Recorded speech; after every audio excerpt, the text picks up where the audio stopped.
Hello जी, प्रयास helpline. Hello जी बोलिए, हम सुन रहे हैं। हम आपकी क्या मदद कर सकते हैं? मैं सुसाइड नहीं करना चाहता, मेरे पास और कोई चारा नहीं है। बहुत बड़ी गड़बड़ कर दी मैंने।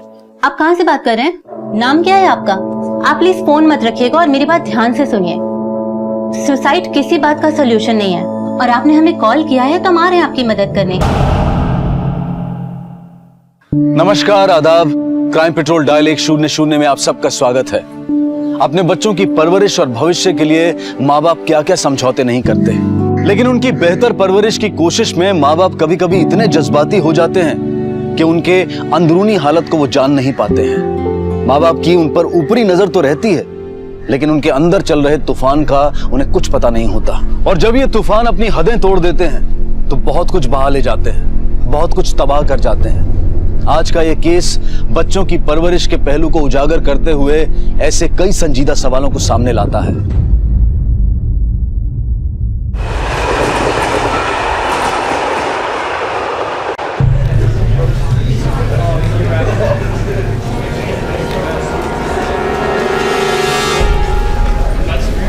एक्सक्यूज मी, एक मिनट। एक्सक्यूज मी, ये देखिए रहा केशव यादव 98.2%। अरे वाह भाई, फिर से टॉप मारा तूने। अब और भाई तुम्हारा? यहाँ चेक करने दे। ये देखिए रहा अभय यादव। क्या हुआ भाई?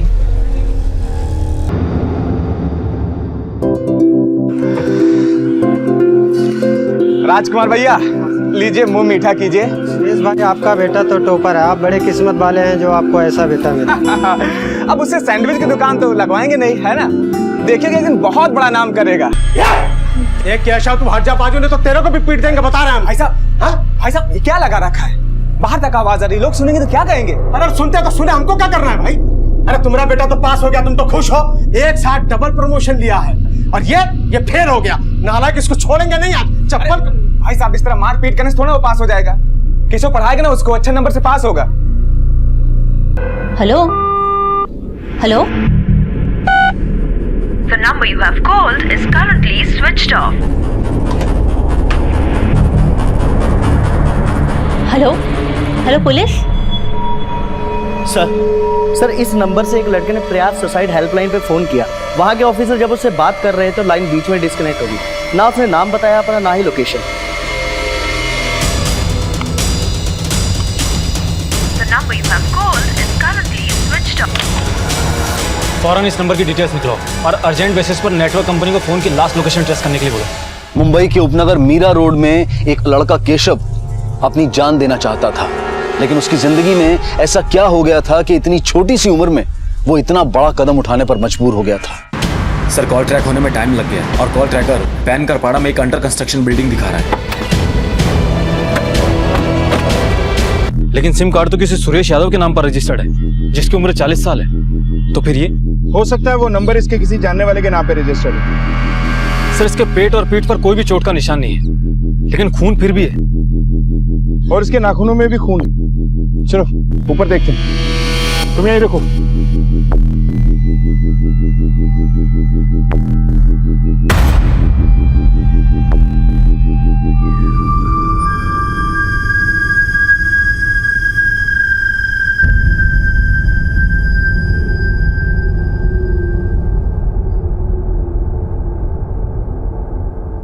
सर, उस लड़के ने अगर यहां से सुसाइड किया होगा तो दीवार पर हाथ और खून के निशान कैसे हैं?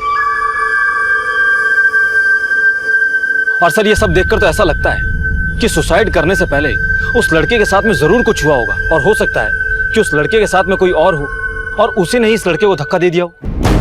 आसपास अच्छे से सर्च करो, सब जगह देखो। सर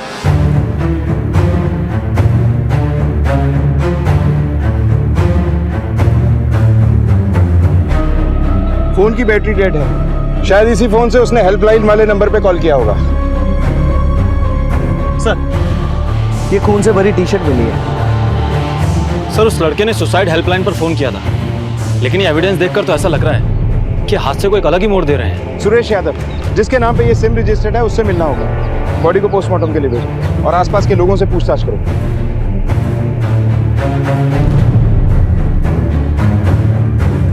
साहब यहाँ 2 साल से काम बंद है। हम बगल वाले कंस्ट्रक्शन साइट पे काम करते हैं और बस हम 11 बजे तक ही यहाँ आते हैं सर। ठीक है, तुम जाओ। Okay sir. सर मैंने आसपास लोगों से पूछताछ की, किसी ने किसी को आते जाते नहीं देखा। सुनिए जी, ये लोग घर आए थे, केशव के बारे में कुछ पूछ रहे हैं। आप में से सुरेश यादव कौन है? जी मैं हूँ सुरेश यादव साहब। बात क्या है? साहब जिंदगी से हमेशा 2 कदम आगे रहने वाला केशव जिंदगी से हार कैसे मान सकता है साहब? कोई तो वजह होगी जो उसने इतना बड़ा कदम उठाया। जब आप लोगों को केशव की बातों में कोई परेशानी दिखाई दी या किसी से कोई अनबन? अभी तो उसने सर क्लास में टॉप किया था।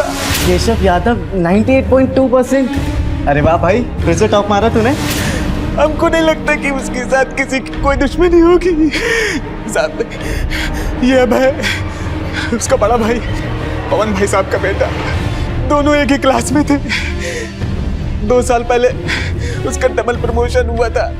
अबे पिछले कुछ दिनों में तुमने केशव के मूड में कुछ बदलाव देखा था या कॉलेज में किसी से कोई दुश्मनी? नहीं सर, केशव ऐसा लड़का था ही नहीं कि जिससे कोई दुश्मनी कर सके। सर सबका दिल जीत लेता था वो। अच्छा, आखिरी बार कल रात को केशव को आपने कितने बजे देखा था? कल रात 9:30 बजे जब हम सब लोग खाना खा रहे थे। लो बेटा, ये गुलाब जामुन हम तुम्हारे लिए बनाए हैं गर्मा गर्म, खा लो। थैंक यू ताई। अच्छा, कल रात को केशव उस अंडर कंस्ट्रक्शन साइट पे क्यों गया था? सर वो हमारा अड्डा है, हम अक्सर वहाँ जाया करते थे टाइम पास करने के लिए और मन की बातें शेयर करने के लिए। अबे क्या केशव का कॉलेज में किसी से लड़ाई झगड़ा या कोई दुश्मनी थी या फिर उसकी कोई गर्लफ्रेंड? नहीं सर, केशव की कोई गर्लफ्रेंड नहीं थी। सर ये रही केशव की पोस्टमार्टम रिपोर्ट। सर रिपोर्ट के मुताबिक केशव की मौत बिल्डिंग से नीचे गिरने पर हुई थी और बिल्डिंग की ऊंचाई करीबन 50 से 60 फुट रही होगी और मौत का टाइम है सुबह 3:30 से 4:30 के बीच। और बॉडी पर जो खून था उसकी रिपोर्ट आई? केशव की बॉडी पर कुछ स्ट्रगल मार्क्स हैं, लेकिन कई जगह बिना किसी घाव के भी खून था जो केशव का नहीं था।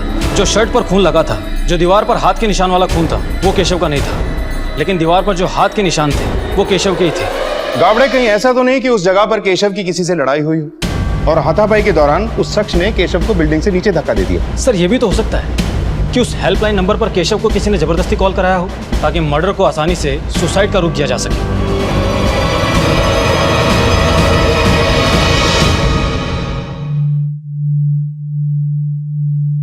सर केशव के कॉल डिटेल से ये तो साफ है कि वो इतना ज्यादा किसी का टच में नहीं था, लेकिन उसकी फोन मेमोरी में कुछ अश्लील फोटोज और वीडियोस मिले। केशव के बारे में जितना जाना है उनसे ऐसा लगता तो नहीं कि वो इन सब बातों में था। और सर केशव के कॉल डिटेल्स के हिसाब से केशव रात को 1:30 बजे अपने घर से निकला था। हो सकता है वो किसी कॉल गर्ल से मिलने निकला हो या फिर उसकी कोई गर्लफ्रेंड हो जिसके बारे में कोई नहीं जानता। सर कहीं ऐसा तो नहीं कि केशव के घर वाले हमसे कुछ छुपा रहे हैं? हो सकता है। केशव के दोस्तों, उसके पड़ोसियों और उसके कॉलेज में पूछताछ करो, जरूर कोई ना कोई सुराग मिलेगा। Yes sir.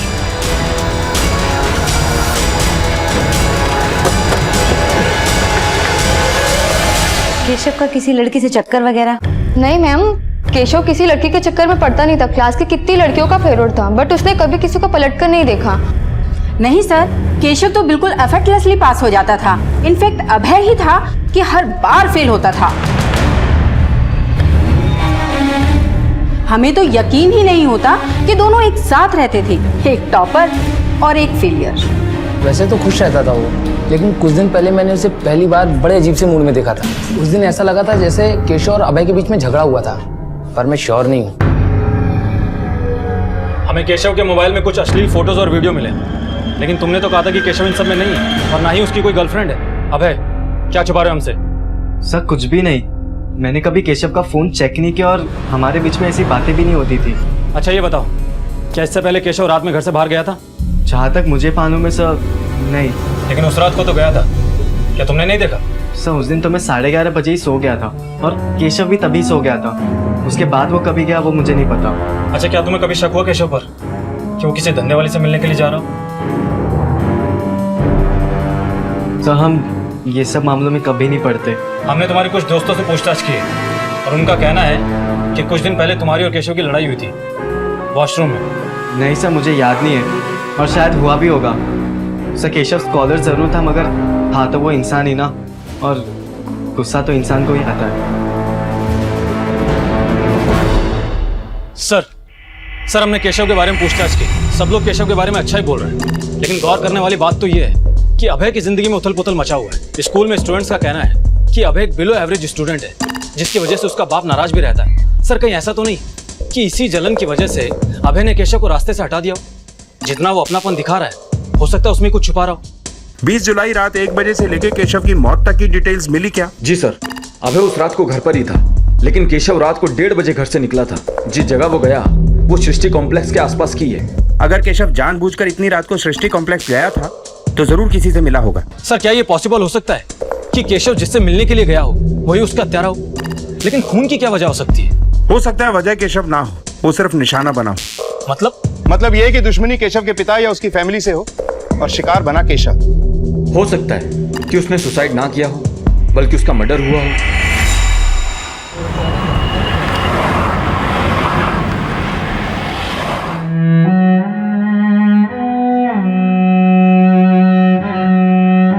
देवर जी कुछ खा लीजिए, कल से एक दाना भी नहीं खाए हैं।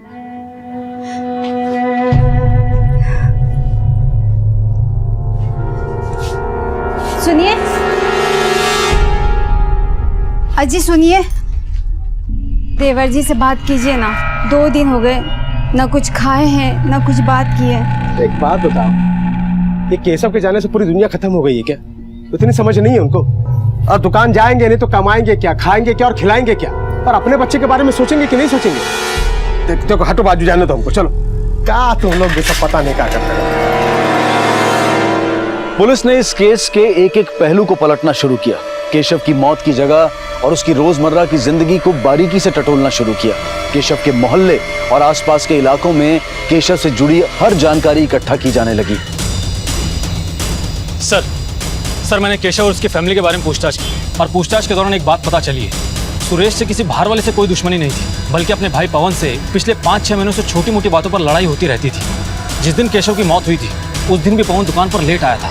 कहीं ऐसा तो नहीं कि इस सब में पवन का हाथ हो? अपने छोटे भाई सुरेश से अनबन रहती थी, अपने बेटे अभय से परेशान था, और इस सब की वजह कहीं ना कहीं केशव था, और इसीलिए इस खटास की वजह केशव बना है। कैसी लड़ाई साहब? देखिए साहब, किसी ने आपको गुमराह किया है। शायद इस वक्त तुम हमें गुमराह करने की कोशिश कर रहे हो। हमारी खबर बिल्कुल पक्की है। अब तुम बताओगे माजरा क्या है? सब लड़ाई हुई थी, लेकिन वो पैसों को लेकर लड़ाई हुई थी। मैं बस अपने बेटे के लिए कुछ पैसे तो अलग कर रहा हूँ। वो पढ़ना चाहता है, आगे बढ़ना चाहता है, कोचिंग करना चाहता है। अब उसे क्या मैं आलू प्याज छिलवा?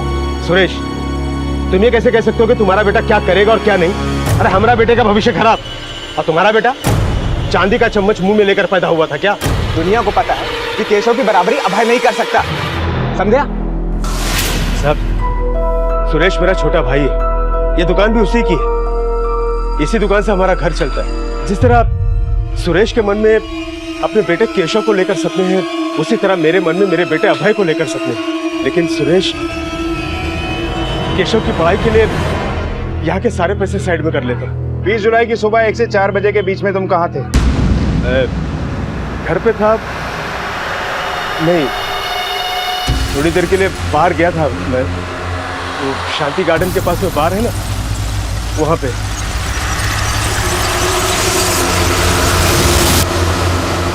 शांति गार्डन और सृष्टि कॉम्प्लेक्स दोनों एक ही लोकेलिटी में है, और इन दोनों एरियाज का सेलफोन टावर भी सेम ही है। कहीं ऐसा तो नहीं कि पवन उस रात बार में ना गया हो सकता है पवन का इरादा कुछ और ही हो। एक काम करो काबड़े, पता करो कि पवन उस रात बार में गया था या नहीं, और अगर गया था तो कितने टाइम तक होगा। Yes sir.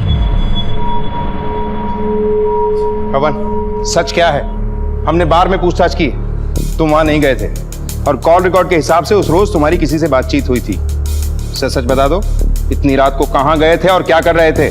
साहब, दरअसल हमने आपसे झूठ बोला। हम चाहते थे कि हमारा बेटा अभय अपने कंपार्टमेंट के रिटेस्ट में फेल होने से बच जाए, इसलिए हम उसके टीचर के पास गए थे मिन्नत समाजत करने के लिए कि कुछ भी ले दे के कैसे भी हमारे बेटे को पास कर दे, और वो माना नहीं। और हमको बाहर किसी से पता चला कि एक आदमी है जो पैसे लेकर पेपर लीक करा के बच्चों को पास करा देता है। उसी से बात किए थे, पर वहाँ भी पैसों पर बात बनी नहीं। आप चाहें तो उसका नंबर है हमारे पास में, आप उससे बात कर लीजिए और टीचर से भी बात कर लीजिए। काबड़े, चेक करो। हाँ सर, ये बात तो सच है कि पवन जी रात दिन मेरे पीछे लगे थे अभय को एग्जाम में पास कराने के लिए, लेकिन उनकी बहुत मेहनतों के बाद मुझे उन्हें उस आदमी का नंबर देना ही पड़ा, लेकिन शायद उनकी बात कुछ बनी नहीं।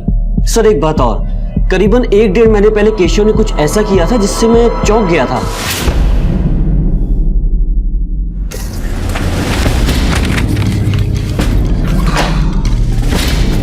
केशव? लेकिन सर उसमें मैं श्योर नहीं था, इसीलिए उस वक्त इस बात का जिक्र मैंने किसी से भी नहीं किया। Thank you. सर केशव जैसे स्टूडेंट को क्वेश्चन पेपर चुराने की क्या जरूरत पड़ी होगी? वो तो पढ़ाई में बहुत ही होनहार है। हो सकता है गाबड़े कि ये क्वेश्चन पेपर उसने अपने लिए नहीं बल्कि अभय के लिए चुराया। ये भी हो सकता है कि शायद उसे अपना कोई शौक पूरा करना हो जिसके लिए उसे पैसों की जरूरत हो, और क्वेश्चन पेपर बेचकर शौक पूरे किए जा सकते हैं। साहब मेरा बेटा गलत काम कर ही नहीं सकता, वो क्लास में टॉपर था, वो क्यों पेपर चोरी करेगा?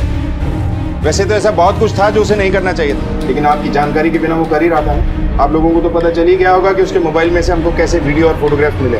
साहब उससे मेरे बेटे का कोई लेना देना नहीं है, ये सब अभय का किया हुआ है, इसने मेरे बेटे को बिगाड़ा है। तेरी वजह से क्या क्या लांछन लग रहा है, देख रहा तू? बस बाबा, हर बार की तरह मुझे बलि का बकरा बनाना बंद करो। ये सब मेरे कान नहीं थे, केशव के कान थे, और जो कुछ भी हो रहा था वो सब चाचा जी की वजह से हो रहा था। केशव अपनी जिंदगी में कुछ करना चाहता था। 15 साल की उम्र में 15 किलो का बोझ पीठ पे देकर 18 साल के लड़कों के बीच में बिठा दिया गया उसे। उसके सपने थे कुछ, लेकिन चाचा जी को ये सब पसंद नहीं था ना। बेटा पूरी जिंदगी सड़क किनारे बस यही सुनते हुए गुजार दी कि सुरेश एक टोस्ट सैंडविच देना। मैं भी कुछ जीवन में बनना चाहता था पर नहीं बन पाया। पर बेटा तू मेरी शान है, मैं दुनिया को फख्र के साथ कह सकता हूँ कि तू टॉपर है। लेकिन ये जो स्कूल के बाद तू लड़के लड़कियों से मिलता है ना, ये बंद कर दे। यही टाइम तू पढ़ाई में ध्यान दे, ठीक है? जी। बाहर से सिर्फ 2 वर्ड बोलता था वो, जी पापा, लेकिन अंदर से ज्वालामुखी बन चुका था वो। हर बार सिर्फ पढ़ाई पढ़ाई पढ़ाई। अंदर का फ्रस्ट्रेशन दबाने में मुश्किल हो रही थी उसको, और इसी वजह से उस दिन वो कॉलेज में इतना गुस्सा हो गया कि वॉशरूम की दीवार पे अपना हाथ दे मारा उसने। आज हम क्वालिटी एजुकेशन से ज्यादा क्वांटिटी एजुकेशन पर फोकस कर रहे हैं। पर क्या सिर्फ अच्छे मार्क्स लाना ही जिंदगी में लायक होने का मापदंड है? केशव की मौत की गुत्थी अब भी अनसुलझी थी। शक की सुई धीरे धीरे इस कहानी के हर किरदार की तरफ घूम रही थी, लेकिन सवाल अब भी यही था कि केशव की मौत कैसे हुई और उसकी मौत की असली वजह क्या थी।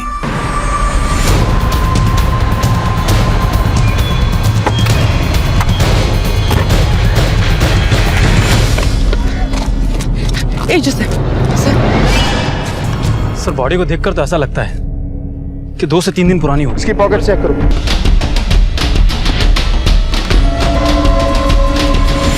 सर फोन स्विच ऑफ है। सर इस आदमी का नाम गौतम आप्टे है और एड्रेस शोलापुर का है।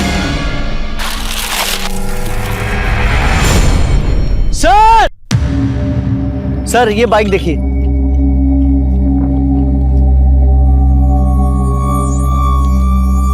सर ये देखिए, किसी ने इसका हैंडल लॉक तोड़कर चोरी करने की कोशिश की है। ये पर्स मिला सर।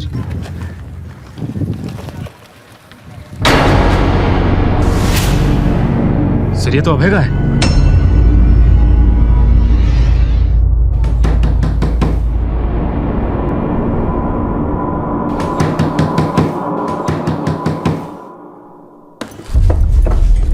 अबे कहाँ है? उसे फौरन बुलाइए, हमें उससे कुछ जरूरी बात करनी है। अभय तो घर पर नहीं है, कब का बाहर चला गया बगैर किसी को बताए। बात क्या है साहब? आप लोगों ने उसे फोन नहीं किया? उसका फोन छीन कर तो हम अपने पास रख लिए थे। वो इधर है, ये देखिए, ये फोन है उसका। आपने ये फोन उससे कब लिया? 19 तारीख की रात को, उसके सोने से पहले। अरे दिन रात फोन में लगा रहता है और पढ़ाई में फेल होता रहता है, इसलिए छीन कर हम अपने पास रख लिए थे। तो सर इसी वजह से उस रात को इस फोन का लोकेशन यहाँ का बता रहा था। बात क्या है? अभय ने क्या किया है? मतलब आप उसको ढूंढ क्यों रहे हैं? अभी अभी हमें एक लाश मिली जिसकी कुछ ही दूरी पर ये वॉलेट और आईडी कार्ड मिला है। हमें शक है कि ये खून उसी दिन हुआ जिस दिन केशव की मौत हुई। खून? नहीं साहब, मेरा बेटा मस्ती कर सकता है। हाँ वो नंबर कम लाता है, लेकिन किसी को मार नहीं सकता साहब। ये ये बटुआ जरूर केशव लेके गया होगा। ऐसे कैसे इल्जाम लगा रही भाभी आप केशव पे? देखिए, इस घर के दोनों लड़के इस केस में इन्वॉल्व हैं। किसने क्या किया है उसका पता हम लगा लेंगे। फिलहाल हमें उनके कमरे की एक बार फिर से तलाशी लेनी। गावड़े। Yes sir.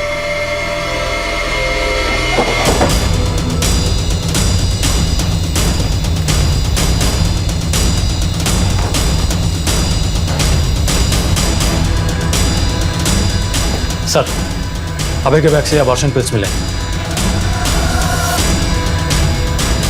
ये गोली अभय के बैग में क्या कर रही है?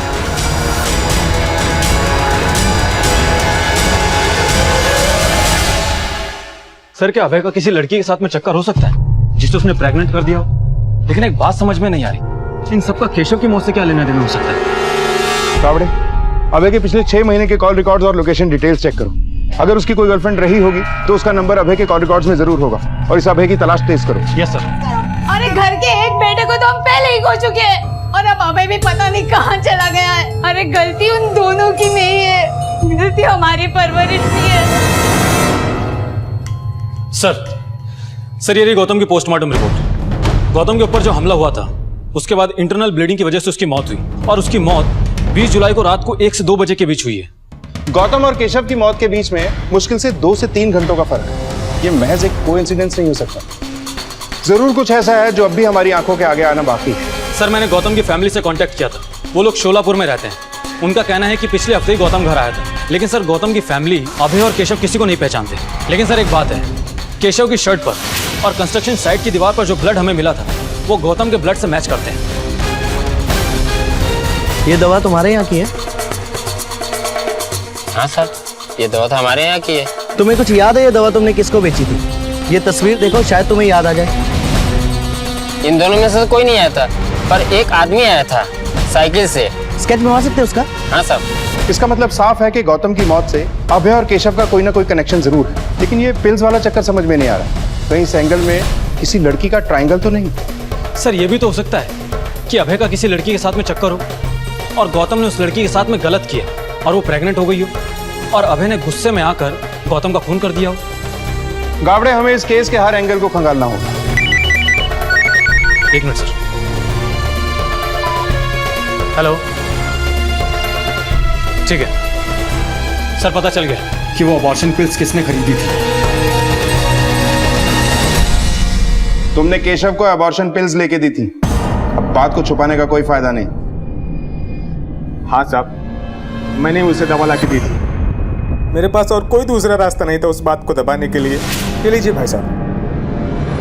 पापा, मुझसे बहुत बड़ी गड़बड़ हो गई पापा। मेरी वजह से एक लड़की प्रेग्नेंट हो गई है। चल इधर आ, चल।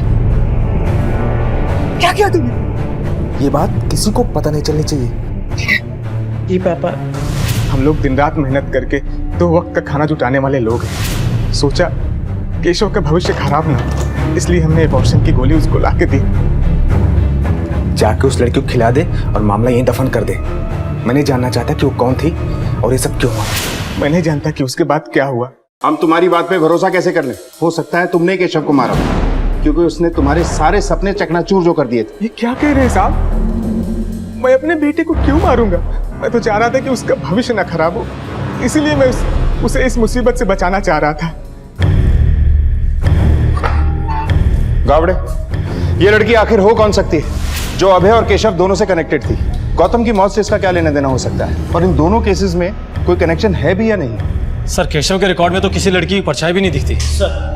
सर, मैंने अभय के लास्ट 6 महीने के कॉल रिकॉर्ड अच्छे से चेक किए हैं। उसमें एक नंबर ऐसा है जिससे पहले 2 महीने में अभय की लगातार बातचीत होती रही, लेकिन फिर अचानक से बंद हो गई। लेकिन सर 18 जुलाई से फिर से उस नंबर पे अभय की बातचीत शुरू हो गई। सर, इस बात पर हमारा पहले ध्यान नहीं गया था क्योंकि अभय पर हमारा शक नहीं था। सर, मैंने नंबर की जानकारी निकाली है। ये नंबर किसी मधुकर अवस्थी के नाम पर रजिस्टर्ड है और उसका एड्रेस मीरा गाँव है।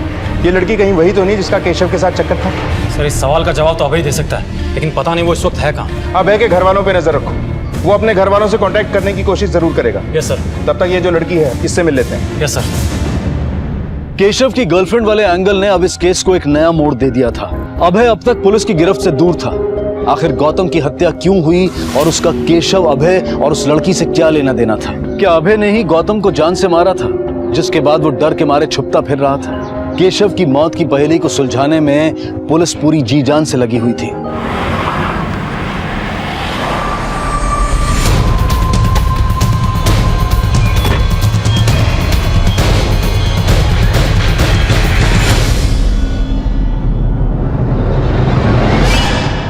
रश्मि, जी सर। कौन से कॉलेज में पढ़ती हो तुम? प्रशांत जूनियर कॉलेज। सर इसी कॉलेज में तो अभी भी पढ़ता है। लेकिन क्या हुआ सर? आप लोगों से कुछ बात करनी है। सर कैसी बातें कर रहे हैं आप? मेरी बेटी का ना किसी से अफेयर है, ना तो वो प्रेग्नेंट है। रश्मि, सच क्या है? सर वो केशव और अभय दोनों मेरे क्लासमेट्स हैं। केशव हमारी क्लास का टॉपर था सर। उसकी मौत का सुनकर बुरा लगा सर, लेकिन मेरी केशव से कभी कोई बात नहीं हुई है। और अभय? अभय से तो तुम्हारी बहुत बात हुआ करती थी। अभय मेरा दोस्त है, लेकिन हमारे बीच ऐसा कुछ भी नहीं है सर। इसे पहचानती हो? No sir. और आप? नहीं सर।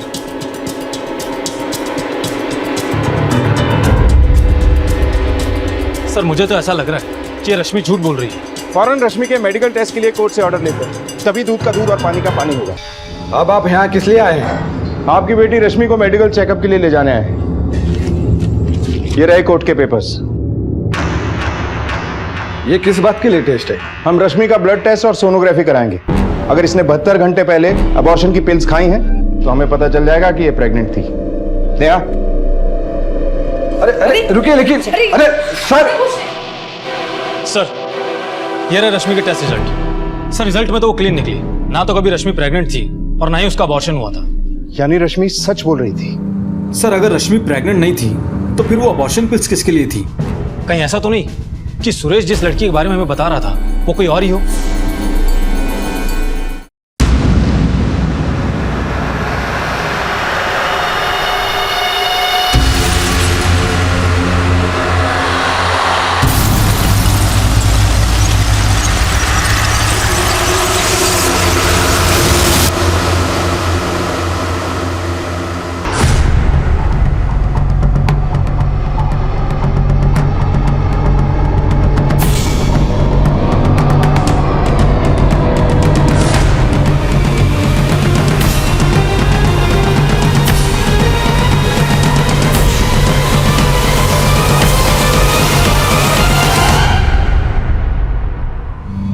सर आपको मेरे बैग से जो अबॉर्शन के पिल्स मिले थे वो मेरी नहीं थी सर, वो केशव की थी।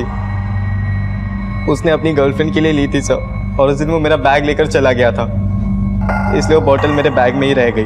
गर्लफ्रेंड का नाम क्या है? रश्मि। कब से जानता था केशव रश्मि को? सर कुछ 2-2.5 महीनों से। सर वो दोनों मेरे ही फ़ोन से बात किया करते थे, क्योंकि सर चाचा जी केशव के मोबाइल का बिल भरते थे और केशव भी चाहता था कि उन्हें शक हो। सर वो दोनों हमारे अड्डे पर ही मिला करते थे और सर वो दोनों वहीं पर। भाई बोलना, ट्रू लव करता हूँ। फिजिकल होना गलत है भाई, अपना दिमाग चलाना, कुछ तो बोल। मैंने ना जोश जोश में सब कुछ कर डाला। 2-2.5 महीनों तक वो लगातार मिलते रहे सर। उसके बाद अभी कुछ दिन पहले ही रश्मि का फ़ोन आना बंद हो गया। तभी केशव बहुत परेशान रहने लगा था सर, क्योंकि रश्मि कॉलेज भी नहीं आती थी। मुझे अचानक से रश्मि का फ़ोन आया। हेलो सर, फ़ोन पर वो बहुत घबराई हुई सी लग रही थी। केशु। हाँ भाई। रश्मि का फ़ोन है। हेलो। फिर जब केशव रश्मि से बात करने लगा तभी केशव भी अचानक से घबरा गया और तुरंत वहाँ से चला गया, ये बोलकर कि वो हॉस्पिटल जा रहा है। फिर से कुछ घंटों बाद जब केशव वापस घर लौटा तभी वो काफ़ी घबराया हुआ था सर। क्या हुआ केशव? भाई सब कुछ खत्म हो गया। हुआ क्या वो तो बता। रश्मि प्रेग्नेंट है।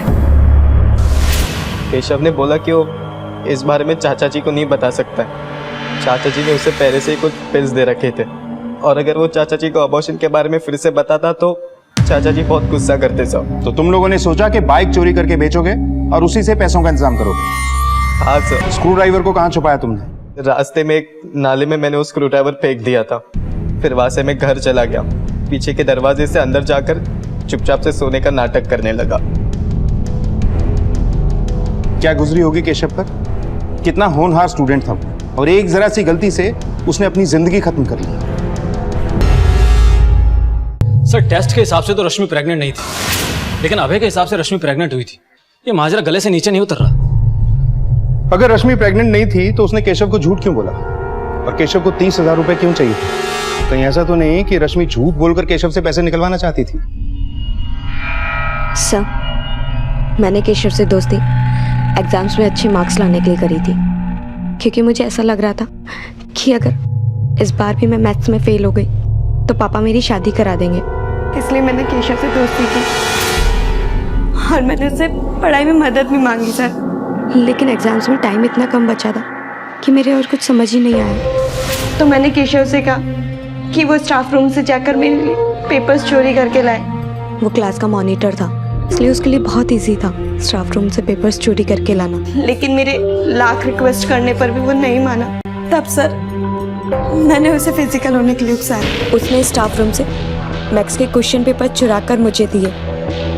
उसके बाद हम दोनों 2 बार फिजिकल हुए, लेकिन मेरा काम निकल चुका था, सो मैंने उसे इग्नोर करना शुरू कर दिया था, क्योंकि मुझे पता था इस बार एग्जाम्स में मार्क्स मेरे बहुत अच्छे आने वाले थे।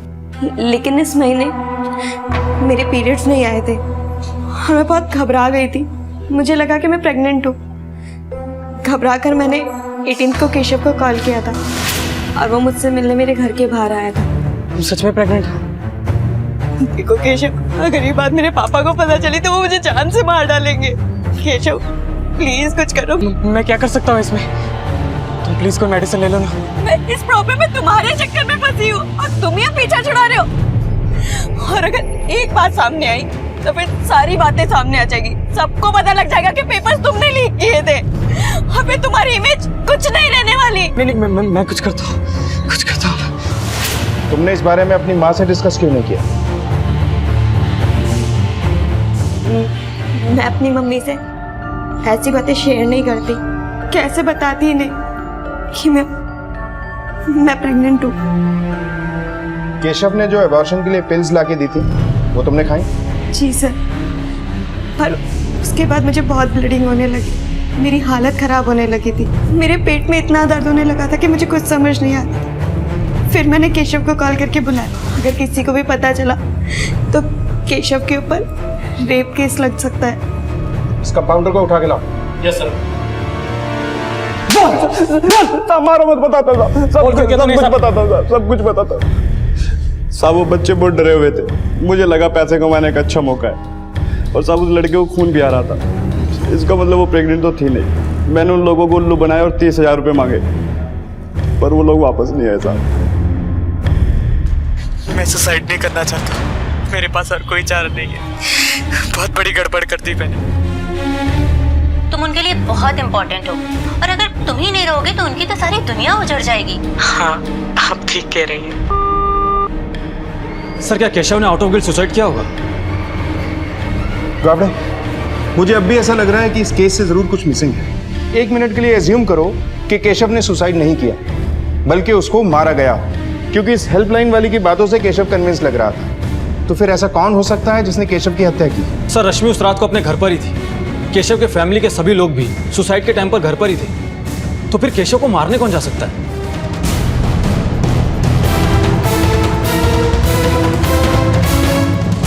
गावड़े, शायद मुझे पता चल गया है कि केशव की हत्या किसने की। अबे, उस रात गौतम का खून करके तुम अपने घर गए थे ना?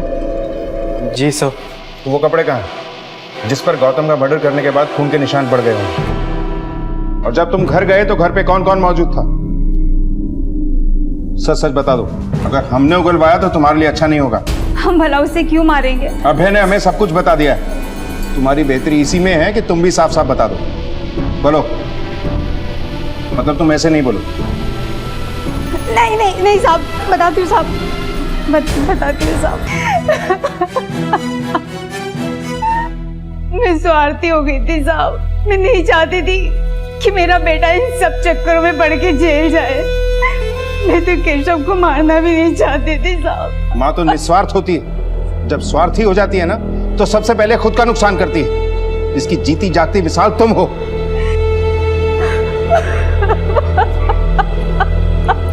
जब रिश्तों में स्वार्थ हावी हो जाए तो अंजाम बुरा ही होता है। निरुपा ने अपने बेटे को बचाने के स्वार्थ में केशव की बलि चढ़ा दी। रश्मि भी केशव की मौत के लिए कम जिम्मेदार नहीं है। उसने केशव का इस्तेमाल करते हुए इस जुर्म की कहानी का बीज बो दिया। सुरेश ने कभी अपने बेटे केशव के मन की बात समझी ही नहीं। उसे आगे बढ़ना है, ये करना है, वो करना है, बस इसी में उलझा दिया। और नतीजा ये हुआ कि केशव ने इस भंवर से उभरने के लिए मौत को ही गले लगा लिया। एक गलती को सुधारने के चक्कर में केशव और अभय एक और गलती कर बैठे और उनके हाथों कत्ल जैसा संगीन जुर्म हो गया। निरुपा और सुरेश अपनी परवरिश के गुमान में ही रहे। उन्होंने अपने बच्चों के साथ कभी ऐसे संबंध ही नहीं बनाए कि वो खुलकर अपनी बात उनसे कह सकें। याद रखिए, बेहतरीन परवरिश वो है जहां आप अपने बच्चों की क्षमता को देखते हुए उन्हें अपना पूरा सहयोग देते हैं। आपका प्यार, आपका सहयोग उन्हें विचलित नहीं होने देगा, हताश नहीं होने देगा, उन्हें सही रास्ते से भटकने नहीं देगा।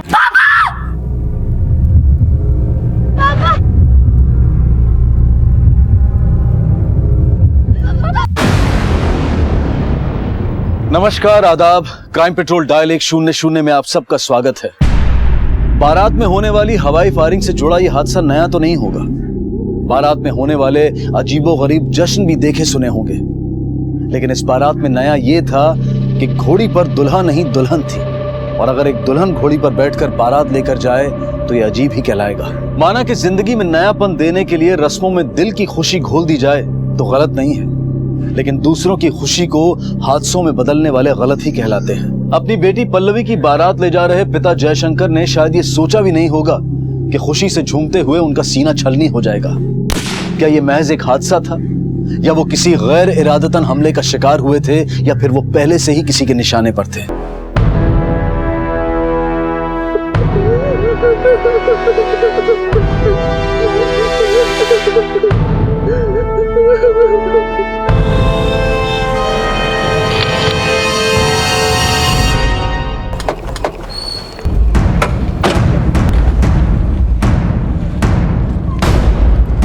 सर, मैरिज वेन्यू यहाँ से आधा किलोमीटर दूर है। बारात में फायरिंग भी हो रही थी। दुल्हन के पिता को गोली लगी। दुल्हन की बारात? यस सर, बारात लड़की वाले ले जा रहे थे। दुल्हन घोड़ी पे थी, लड़के वाले हॉस्पिटल पहुंचे। हो सकता है कि बारात में जो फायरिंग हो रही थी उसी की गोली उन्हें लगी, या फिर बारात की फायरिंग की आड़ में किसी ने अपना बदला लिया है। मैं हॉस्पिटल जाता, तुम यहीं रहना। Okay sir.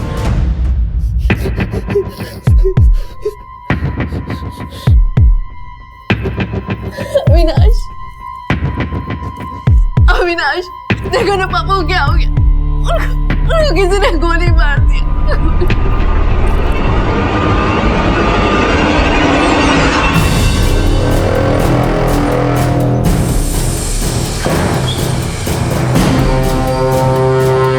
कैसी तबीयत है उनकी? देखिए, गोली हार्ट के पास लगी है और एक्सेसिव ब्लीडिंग की वजह से हालत क्रिटिकल है, बचना मुश्किल है।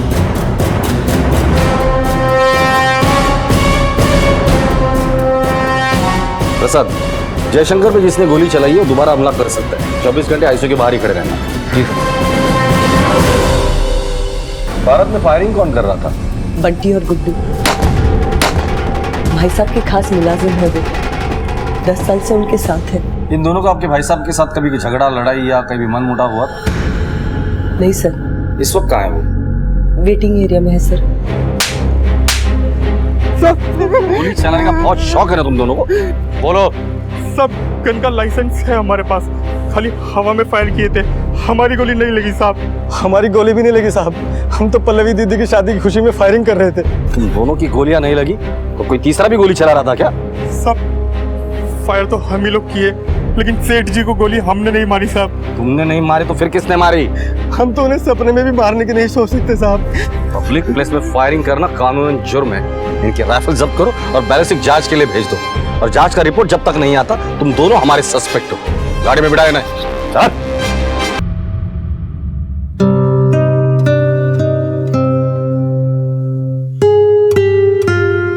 हम तो बारात का वेट कर रहे थे, फिर अचानक से किसी की नजर लग गई, जो समधी जी को गोली लग गई। वैसे कायदे से तो बारात आप लोगों को लेकर जानी चाहिए। ये रस्म उल्टी करने की कोई खास वजह? सर, पल्लवी पहले से अतरंगी स्वभाव की है। वो हर काम अलग तरीके से करना पसंद करती है, इसीलिए जब अविनाश ने शादी के लिए हाँ कह दी तो पल्लवी ने जिद की, बारात मैं ही लेकर आऊंगी। पल्लवी और उसके फैमिली को आप कब से जानती हैं? मेरे पति और जयशंकर जी बचपन के दोस्त थे। मेरे पति के देहांत के बाद से ही अविनाश जयशंकर जी की फैक्ट्री में मैनेजर की पोस्ट पे काम करता था। पल्लवी को अविनाश पहले से ही पसंद था। वो पिछले 2 साल से भाई को प्रपोज कर रही थी, लेकिन भाई ही इंटरेस्ट नहीं दिखा रहे थे। तो फिर अचानक तैयार कैसे होगा तुम्हारा भाई? अब मम्मी को कैसे मना कर सकते हैं? जब मम्मी को पता चला कि पल्लवी भाई से शादी करना चाहती है तो बस भाई को हाँ बोलना ही पड़ा। सर पल्लवी मुझे पसंद थी, लेकिन जयशंकर अंकल के यहाँ काम करके भी मैं श्योर नहीं था कि मैं पल्लवी को वो ऐशो आराम की जिंदगी दे पाऊंगा कि नहीं, इसलिए मैं ये शादी से भाग रहा था।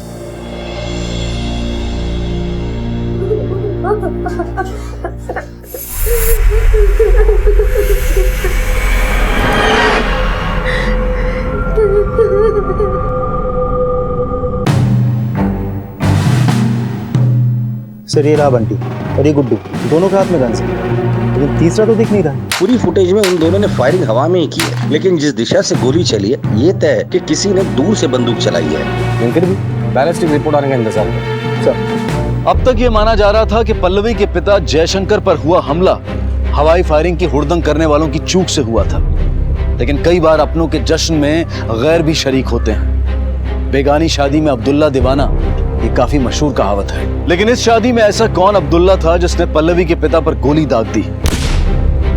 सामने आने वाले फैक्ट्स पुलिस इन्वेस्टिगेशन को यही इशारा दे रहे थे। सर, जयशंकर की डॉक्टर और बैलिस्टिक रिपोर्ट के मुताबिक जयशंकर पे गोली ऊंचाई से चलाई गई थी, मतलब बुलेट ऊपर से नीचे की तरफ ऐसे एंगुलर शेप में आके धसी, और जख्म की गहराई देख के लगता है कि गोली कम से कम 40 से 50 मीटर दूर से चलाई गई थी। एक बात तो क्लियर है, गोली बंटी या गुड्डू ने नहीं चलाई, भारत में तीसरा आदमी था जिसने जयशंकर पे गोली चलाई है। राइट सर, क्योंकि गोली दूर से चली, बारात से नहीं। मुझे लगता है हमें क्राइम स्पॉट पे दोबारा जाना चाहिए। चलो सर। अरे बाबा हाँ बोला तो मैं पहुंच रहा हूँ, अब तुम फोन रखोगे तभी तो मैं पहुंचूंगा। चलो बाय। किससे बात कर रहे हो? माँ वो पल्लवी है, वो बहुत घबराई हुई थी इसलिए उसने फोन किया। हाँ मगर तुम जा कहाँ रहे हो? माँ वो फैक्ट्री जा रहा हूँ क्योंकि बहुत सारे ऑर्डर्स पेंडिंग पड़े हुए हैं। फैक्ट्री तो तुम जाओगे ही, लेकिन पल्लवी और उसके परिवार वालों को तुम्हारी जरूरत है। आखिर तुम उस परिवार के होने वाले दामाद हो। जाते हुए ये टिफिन हॉस्पिटल में दे देना और थोड़ा वक्त पल्लवी के साथ भी गुजारना। ठीक है। संभाल के।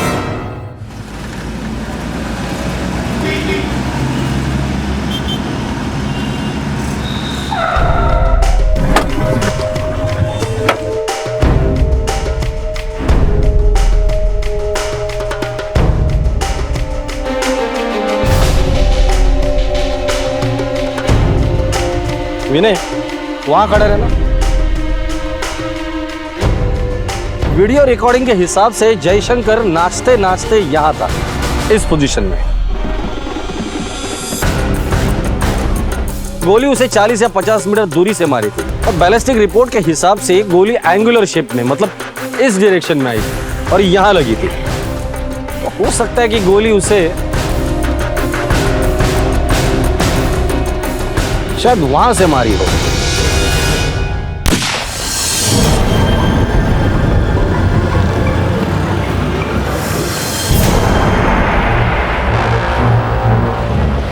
गोली यहीं कहीं से चलाई होगी, यहीं कहीं से चलाई होगी। सर इतने डिस्टेंस से शूट तो कोई प्रोफेशनल शूटर ही कर सकता है। कहीं ऐसा तो नहीं कि जयशंकर को मारने के लिए किसी ने सुपारी दी थी? ये सुपारी ही दी गई है। अब सिर्फ ये पता करना है कि जयशंकर को मारना कौन चाहता था। खबरियों को काम पे लगा दो, पता करो कि जयशंकर को मारने की सुपारी किसने ली थी। और हाँ, तब तक मैं जयशंकर के घर वालों से मिलता हूँ, पता तो चले जयशंकर को मारने का मोटिव किसके पास था।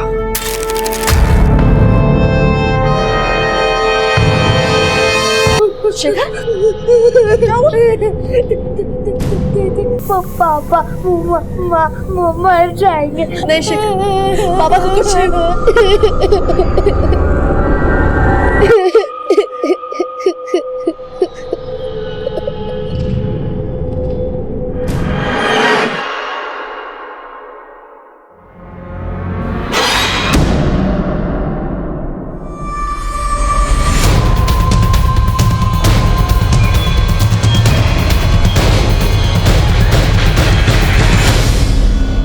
जयशंकर जी की किसी के साथ कोई दुश्मनी थी? कोई दोस्त, रिश्तेदार या कोई बिजनेस में कोई दुश्मन? दोस्ती रिश्तेदारी में तो ऐसा कुछ नहीं दिखता। काम का तो पता नहीं, काम से जुड़े दुश्मन को तो शायद अविनाश ही सबसे अच्छा जानता होगा। नहीं सर, हमारे क्लाइंट लिस्ट में तो ऐसा कोई भी नहीं जिसकी अंकल से कोई दुश्मनी हो। हाँ है ना मेरे पापा की दुश्मन। कौन? मेरी बुआ। बुआ मतलब केत की? जी, पापा की लाडली बहन। आपको ऐसा क्यों लगता है कि केत की आपके पापा को मारना चाहती है? क्योंकि सर वो जैसी दिखती है वैसी है नहीं। मतलब? सर, शेखर की प्रीमेच्योर डिलीवरी हुई थी और जन्म के वक्त कुछ कॉम्प्लिकेशंस की वजह से मेरी मम्मी की डेथ हो गई। शेखर बचपन से ही बीमार रहता था और उसे संभालते संभालते बुआ का टाइम निकल जाता था। सर, तब मैं 10 साल की थी। पापा काम में बिजी रहते थे और बुआ शेखर को संभालने में, और यही एक रीजन है जिसकी वजह से उन्होंने शादी नहीं की, जिसलिए पापा हमेशा बुआ को दया की मूर्ति मानते रहे। लेकिन रस्म के वक्त ये खुशियां मेरी जिंदगी में भी आ सकती थी, लेकिन आया बना के रख दिया मेरे भाई ने मुझे। खैर, अब इस पल्लवी को जाने दो, फिर देखना शेखर को अपनी जिंदगी से कैसे हटाती हूँ मैं। और सिर्फ शेखर को नहीं, मेरे भाई को भी चुन चुन के बदला लूंगी। किसी को नहीं छोड़ूंगी मैं। बुआ,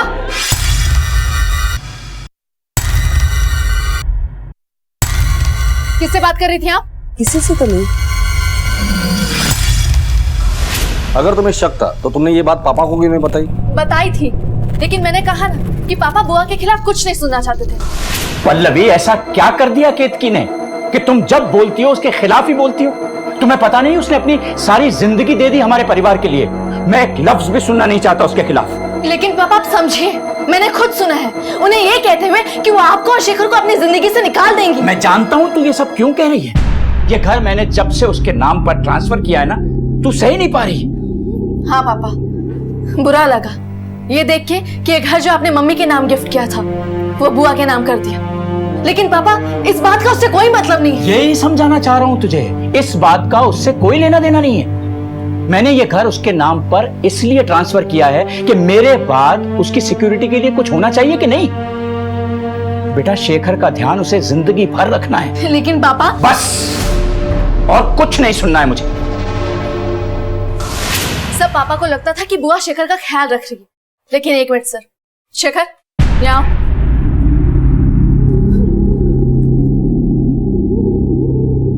ये देखिए सर। बेटा, ये चोट कैसे लगी तुम्हें? गिर गया था। गिर गए थे या बुआ ने गिराया था?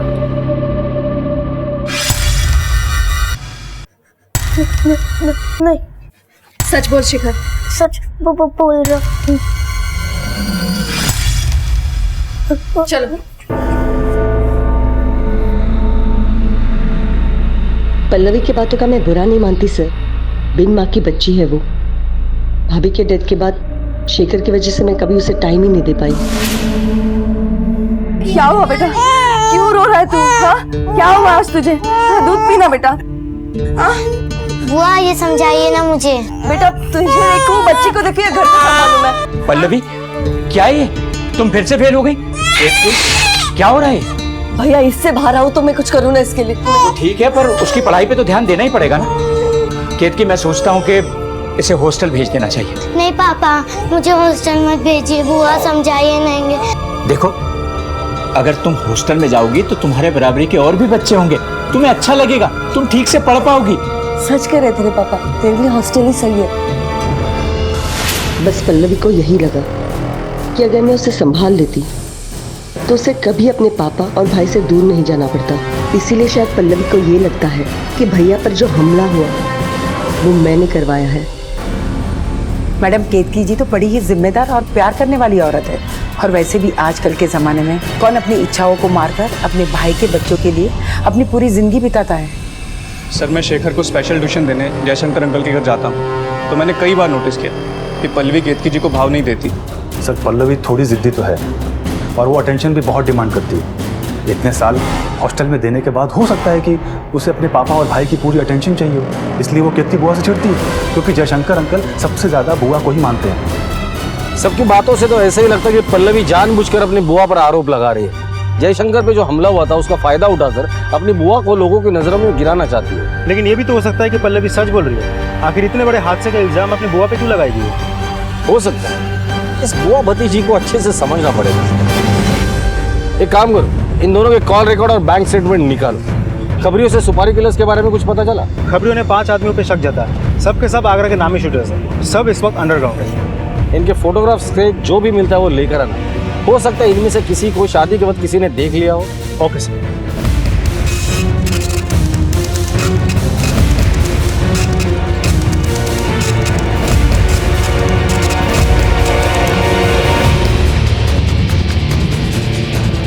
इस बात का भी अंदाजा लगाया जा रहा था कि जयशंकर पर हुआ हमला कहीं कॉन्ट्रैक्ट किलिंग से तो नहीं जुड़ा हुआ है, इसलिए हत्या करने वाले के साथ साथ हत्या की साजिश रचने वाले के भी सुराग ढूंढे जा रहे थे। आप में से किसी ने इन्हें देखा है?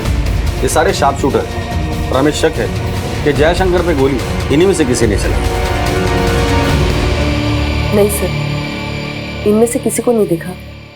ध्यान से देखो, याद करने की कोशिश करो, शायद सुपारी देते वक्त देखा होगा। कब तक अपना सच छुपाओगे तुम? नहीं सर, हम में से किसी ने नहीं देखा इसे। पल्लवी का बयान बार बार केतकी की तरफ उंगली उठा रहा था, लेकिन केतकी के पास अपने भाई को मारने का कोई मोटिव था या फिर पल्लवी की अपनी कोई गलतफहमी थी। लेकिन इस थ्योरी में सवाल ये भी खड़े हो रहे थे कि क्या पल्लवी के पास अपने पिता को मरवाने का कोई मोटिव था?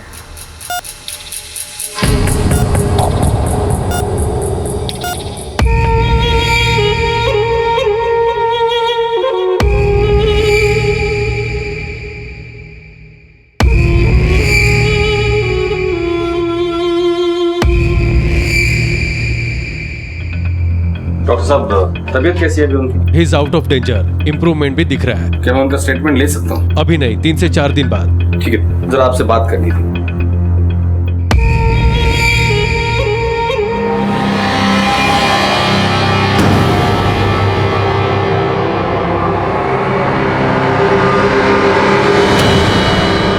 बैंक डकैती केस में जिनको पकड़ा है उनके स्टेटमेंट लेके उनको कोर्ट में हाजिर करो। सर,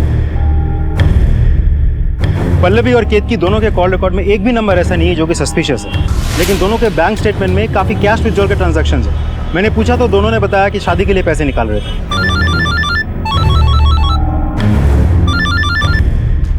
हेलो,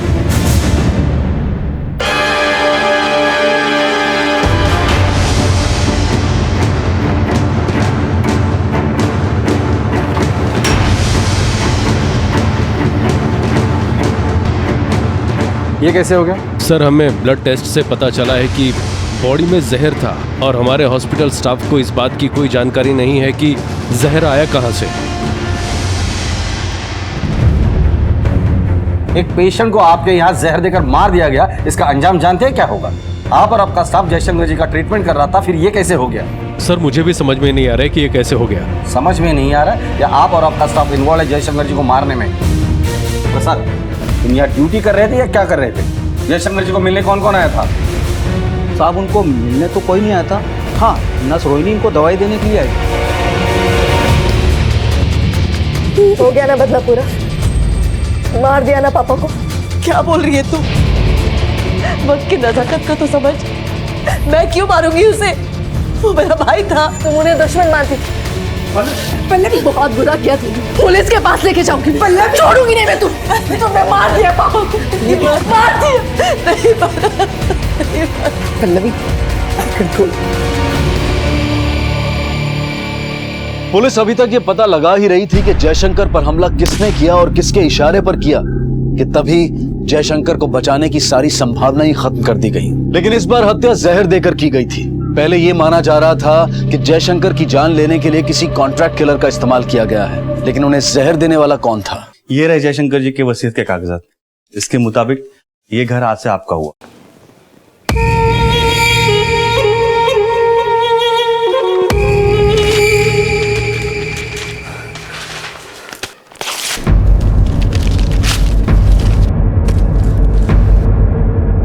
पहले पापा को मरवाया, अब तू मेरी माँ का घर लूटना चाहती है। तुझे पापा ने 25% का हिस्सेदार क्या बना दिया? तू सब कुछ ले लेगी। लेकिन मैं देखती हूँ कि तू अपना हक कैसे जमाएगी। तुझे छोड़ूंगी नहीं मैं।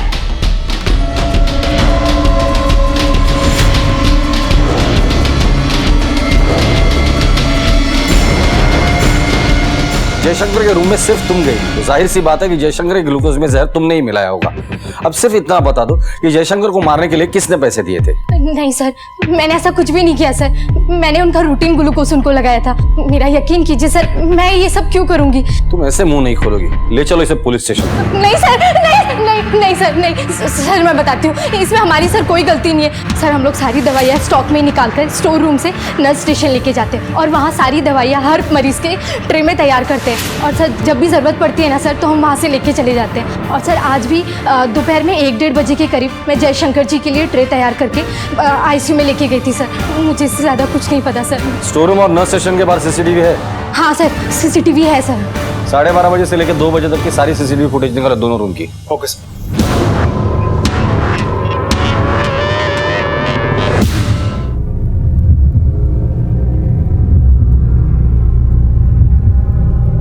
खाना, अरे खा।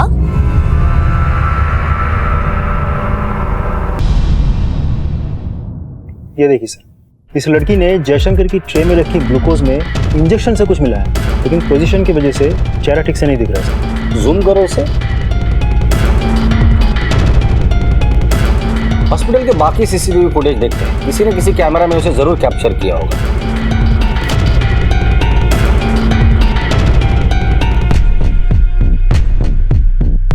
ये देखिए सर, वही लड़की वही कपड़े। पॉज करो, जूम करो। इस लड़की को मैंने कहीं तो देखा है।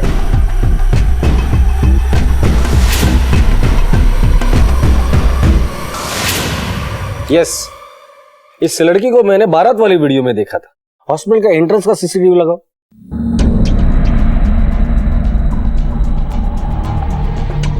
ये बात किससे कर रही है? जूम करो। सर ये तो अविनाश है। अगर इस लड़की ने जयशंकर की दवाइयों में जहर मिलाया है और ये अविनाश से बात कर रही है, इसका मतलब अविनाश और ये लड़की मिले हुए हैं। पुलिस के सामने तहकीकात के 3 पहलू थे। वो कौन था जिसने जयशंकर पर हमले का मास्टर प्लान तैयार किया था, और इस हमले के पीछे उसका मकसद क्या था, और वो गायब हुई लड़की कौन थी जिसने जयशंकर को जहर दिया था। The number you have dialed is currently unavailable. Please try again later.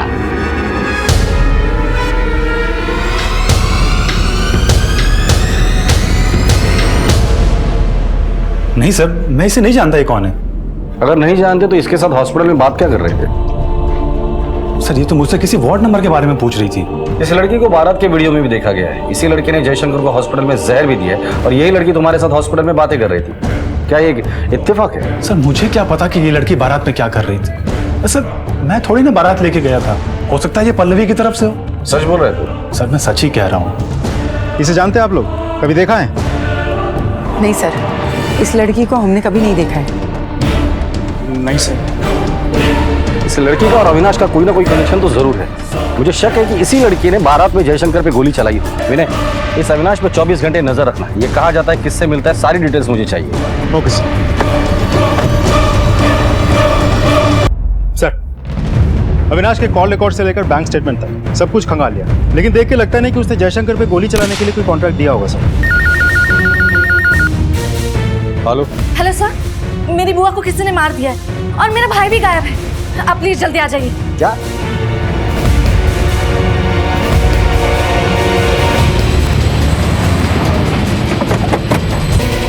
Sir मैं 2 घंटे के लिए फैक्ट्री गई थी। जब घर लौटी तो बुआ की ऐसी हालत थी। और सर मेरा भाई शेखर भी गायब है। आप प्लीज उसे ढूंढिए सर।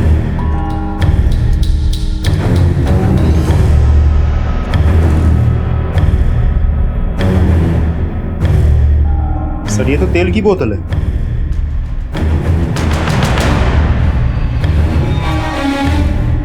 पूरे सीढ़ियों पर तेल गिरा पड़ा है, लगता है इसी से फिसल के गिरी होगी सर। बॉडी को पोस्टमार्टम के लिए भेज दो। Okay sir.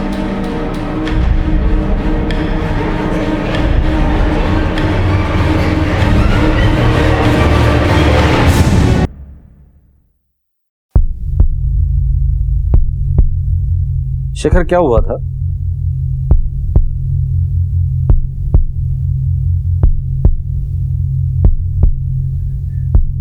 बोलो शेखर। बोलो। मामा मैंने बुआ को मारा क्योंकि वो दीदी को मारने वाली थी। सर कहीं ऐसा तो नहीं कि पल्लवी ने ये सब कुछ किया है और फिर उसी ने हमें फोन किया ताकि उस पर शक ना जाए? वैसे भी तो केतकी को लेकर वो परेशान रहती थी। ऐसा भी हो सकता है। इस पल्लवी के कॉल रिकॉर्ड निकालो और लोकेशन पता करो और फैक्ट्री में जाके पता करो ये वाकई फैक्ट्री में गई थी या नहीं गई। ये भी हो सकता है कि जयशंकर और केतकी के मौत के पीछे पल्लवी का ही हाथ हो। Okay sir.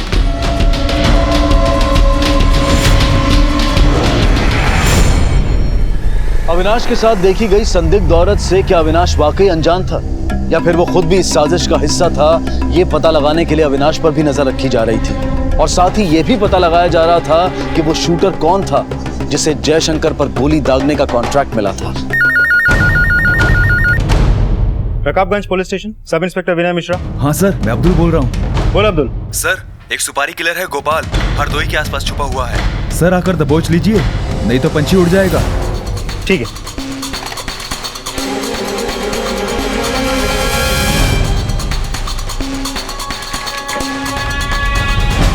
सर, इसका नाम गोपाल है, फरीदाबाद का है, हिस्ट्री शीटर है। जिस रात जयशंकर पे गोली चली थी आखिरी बार इसे आगरा में देखा गया था और उसी रात से ये अंडरग्राउंड है। सर खबरों का ये भी कहना है कि फिलहाल ये हरदोई के आसपास का छुपा हुआ है और भागने के फिराक में है। शहर से बाहर जाने वाले हर चेक पोस्ट में इसकी फोटो सर्कुलेट कर दो। ये किसी भी हाल में हिस्ट्री शीटर गोपाल चाहिए। Sir excuse me. Hello. Hello sir, जो सीसीटीवी फुटेज वाली लड़की है वो अविनाश के साथ है अभी। ओके सर, कांस्टेबल प्रसाद का कॉल। बोल रहे अविनाश और सीसीटीवी फुटेज वाली लड़की दोनों को एक साथ राजा मंडी में देखा गया। उठाकर लेकर इन दोनों को। Yes sir.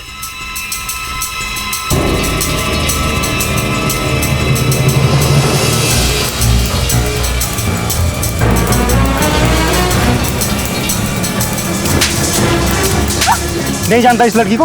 हाँ सर, क्या कहा था? इत्तेफाक। चल बैठ। सर हमें कहाँ ले जा रहे हैं? हमने कुछ नहीं किया।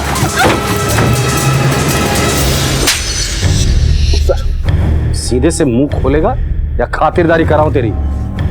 सर मैं सच कह रहा हूं, मैंने कोई खून नहीं किया है सर। बता, तेरा और सालेहा का क्या रिश्ता है? सर सालेहा मेरी वाइफ है। एक बात बता रे, तू क्या सर्वधर्म समभाव का ब्रांड एम्बेसडर है क्या? पल्लवी तेरे लिए बारात ला रही थी, सालेहा से तूने कोर्ट में शादी की।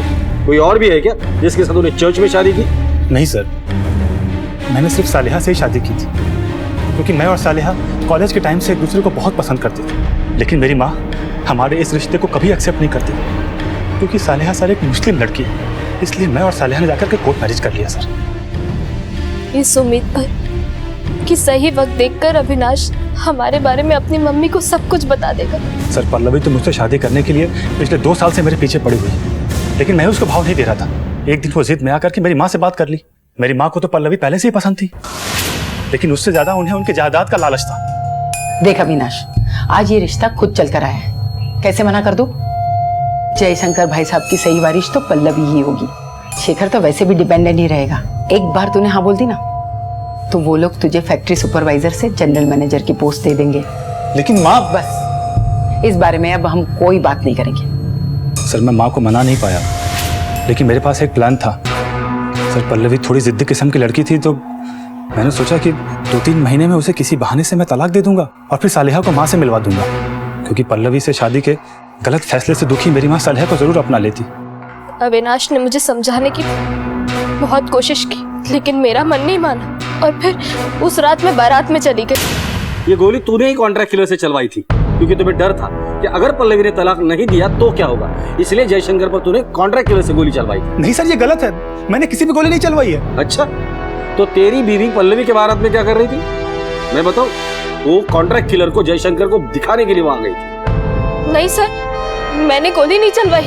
लेकिन जयशंकर के दवाई में जहर तुमने मिलाया था, फुटेज है हमारे पास। हाँ, मैंने मारा है जयशंकर को क्योंकि मैं अपने शौहर की दूसरी शादी होते नहीं देख सकती थी। जयशंकर जी के हॉस्पिटल में एडमिट होने के बाद मैं रोज छुप छुप कर पल्लवी और अविनाश पर नजर रखती थी। मुझे यकीन हो गया था कि अविनाश मुझे धोखा देगा। मैंने सोचा कि अगर जयशंकर जी मर जाए तो अविनाश तो अपने आप ही पल्लवी को छोड़ देगा। तब मैंने जयशंकर को मारने का सोचा ताकि पल्लवी अपने बाप की मौत के गम में ऐसा डूब जाए कि अपनी शादी को ही भूल जाए। मुझे ये बात उस दिन पता चली जब सालेहा मुझे हॉस्पिटल के गेट के बाहर मिली थी। सर मैं बहुत डर गया था, लेकिन मैं सालेहा को बहुत प्यार करता हूँ सर, इसलिए मैं चुपचाप बैठा हुआ था। ये केस यहीं पर खत्म नहीं होता। अब भी इस राज से पर्दा उठना बाकी है कि बुआ को किसने मारा और जयशंकर पर गोली किसने चलाई। जिस तरह अविनाश को पता नहीं था कि सालेहा ने जयशंकर को जहर दिया है, तो हो सकता है उसी तरह साले को पता नहीं होगा कि अविनाश ने गोली चलवाई और ये अविनाश जानबूझकर हमसे झूठ बोल रहा है। अविनाश और गोपाल का कोई ना कोई कनेक्शन जरूर है। अविनाश के बैंक स्टेटमेंट निकालो और जल्द से जल्द इस गोपाल को ढूंढने की कोशिश करो। Okay sir.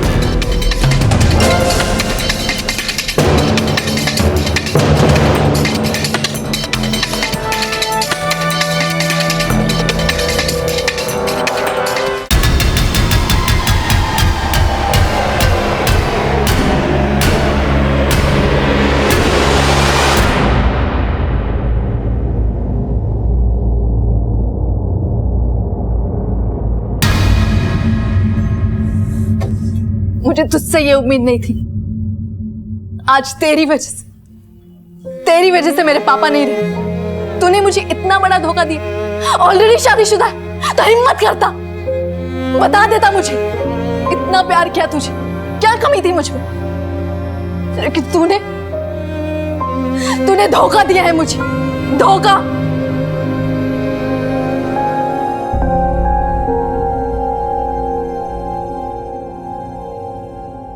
पल्लवी का मोबाइल लोकेशन केतकी के मर्डर के वक्त पल्लवी की फैक्ट्री का ही था।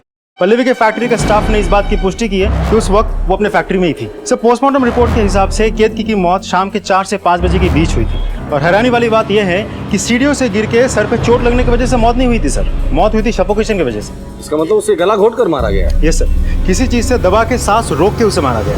और ये काम शेखर का नहीं हो सकता। सर उससे भी ज्यादा चौंका देने वाली बात तो ये है कि केतकी 3 महीने से प्रेग्नेंट थी।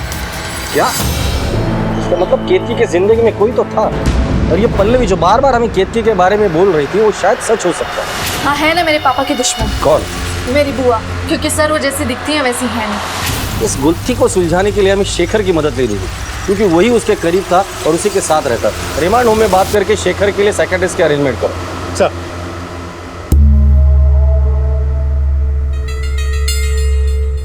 शेखर, बिना डरे हुए साफ साफ बताओ, आपको क्या पता है?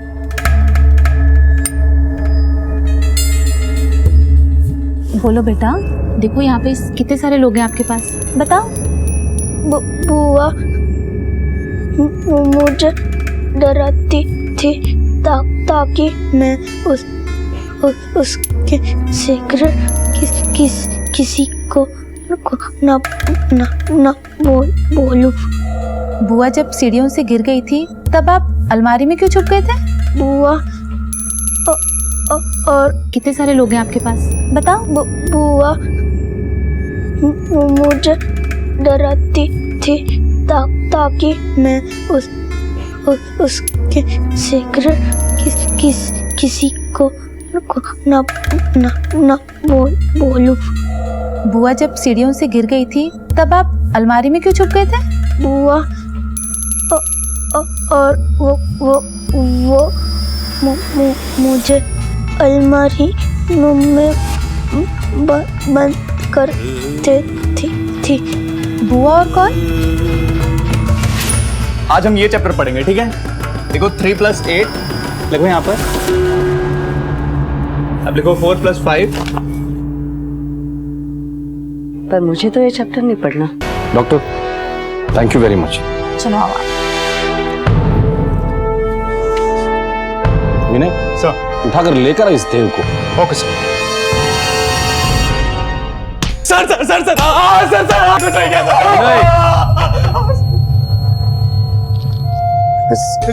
मैं बेकसूर हूँ, मैं भला केतकी को क्यों मारूंगा सर? तो तेरा मोबाइल केतकी के घर पे क्या घास चरने गया था, या तू मोबाइल को केतकी का घर दिखाने गया था?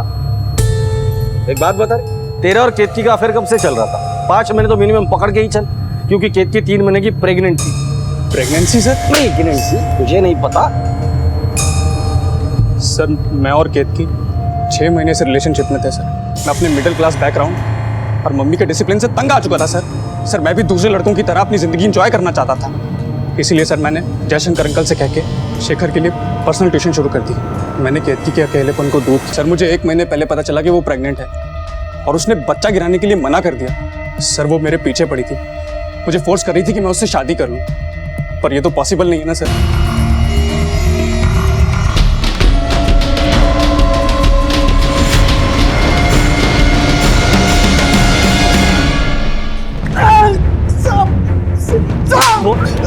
बोल किसने दी सुपारी?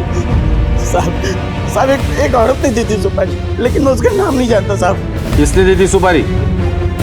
नहीं साहब, ये तो वो औरत है जिसको मारना था। क्या? इसको मारने की सुपारी मिली थी? हाँ साहब, उस रात गोली तो मैंने इसी पे चलाया था, लेकिन मेरा निशाना चूक गया और उस आदमी को लग गई, इसलिए मैं आगरा छोड़ के भाग गया था साहब। नाम बताओ उस औरत का। वो तो नहीं पता साहब। इन दोनों में से कोई थी? ये थी साहब। अभी तक बहुत कहानियां सुनाई तुमने हमें, अब कहानी नहीं, सिर्फ सच्चाई सुननी है। हल्दी वाले दिन। अच्छा सुन, मैं तुझसे बाद में बात करती हूँ। शेखर, क्या हुआ? शेखर, तू रो क्यों रहा है? प्लीज मत जाओ, बुआ मुझे मारेगी। सर, मैं बुआ से बात करने जा रही थी कि मैंने उन्हें किसी से बात करते हुए सुना। मुझे बुआ की प्लानिंग पता चल गई थी। मैंने पापा से बात करने की बहुत कोशिश की, लेकिन वो मेरी बात सुनने को तैयार ही नहीं थे। हो सकता है कि शुरुआती टाइम पे बुआ सीधी होंगी, लेकिन इस बार तो उनके ढंग ही बदल गए थे। लेकिन मैं उनके इरादों को पूरा नहीं होने देती। इससे पहले कि बुआ मेरे परिवार को कुछ नुकसान पहुंचाती, मैंने सुपारी किलर गोपाल को हायर किया। बुआ को मारने के लिए उसे पैसे दी, लेकिन बुआ बच गई और पापा। बुरा सोचोगे तो बुरा ही होगा पल्लवी। इंसान बुरा नहीं होता, उसकी सोच बुरी होती है। अगर तुम्हारी सोच अच्छी होती ना, तो आज तुम्हारे पापा और बुआ दोनों जिंदा होते।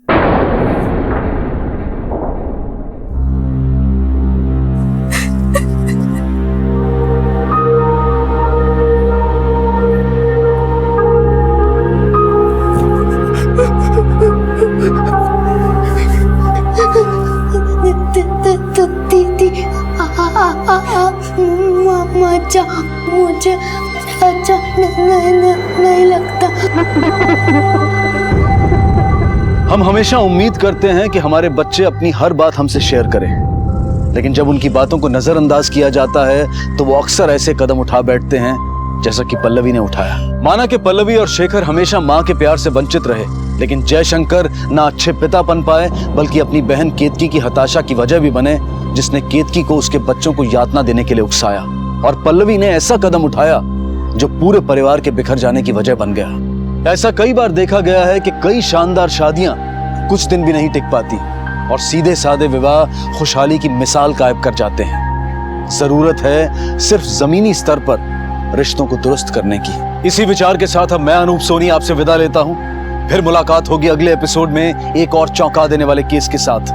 तब तक अपना और अपने परिवार का ख्याल रखें और देखते रहें क्राइम पेट्रोल डायल 100।